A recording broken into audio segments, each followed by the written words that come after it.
Hello, donc je réponds à une question de Stéphanie qui vit à La Réunion, qui a sa première compétition de CrossFit samedi, qui m'a demandé donc il y a à peine une heure, qu'est-ce qu'elle pourrait manger la veille et le jour de la compétition. Donc moi je vais te dire ce que j'aime bien. Donc sur le site sonianutrition.com, si tu vas dans blog alimentation recettes, tu vas retrouver ma recette du shaker de whey. Donc ça j'aime bien parce que quand tu as 1h30 à 2h avant l'épreuve ou entre les épreuves, c'est facilement et rapidement assimilable et assez complet. Puisqu'on va mettre de la protéine, on va mettre du fruit sec, du fruit frais. Voilà, c'est assez épais, c'est bien digéré, bien assimilé. Et ce qui est intéressant, c'est que tu peux mettre ce que tu aimes. C'est transportable aussi au sec.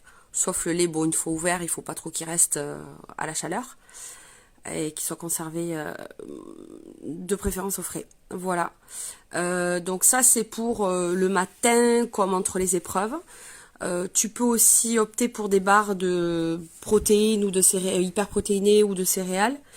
Donc pareil, hein, s'il y a 1h30 à 2h d'épreuve pour pouvoir bien les assimiler, bien les digérer. Donc ça, c'est toi aussi qui connais ta digestion et les aliments que tu sais bien tolérer. Voilà, ton temps de digestion. Petit point sur la mastication.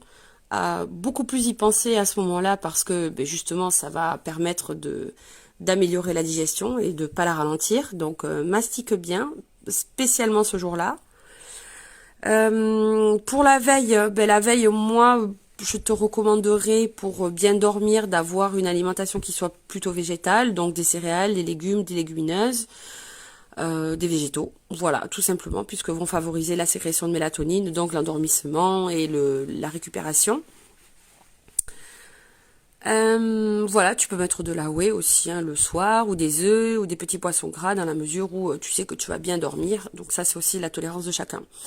Les barres, si jamais tu en prends, ou même le shaker ou quoi que ce soit, dans la mesure où c'est nouveau, teste-le avant la compétition parce que souvent l'erreur qu'on fait, que ce soit dans les packs athlètes des crossfitters ou en course à pied sur les ravitaux, on a souvent en fait des aliments qu'on n'a pas l'habitude de consommer et l'erreur serait de tester ce jour-là et que ça crée des troubles digestifs. Voilà, ça serait dommage.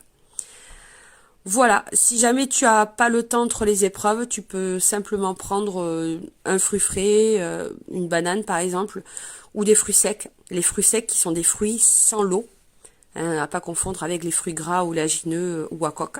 Voilà, qui sont eux beaucoup plus lents à l'assimilation et à la digestion. Voilà, je te souhaite une bonne compétition et puis raconte-moi aussi, fais-moi un petit retour sur tout ça.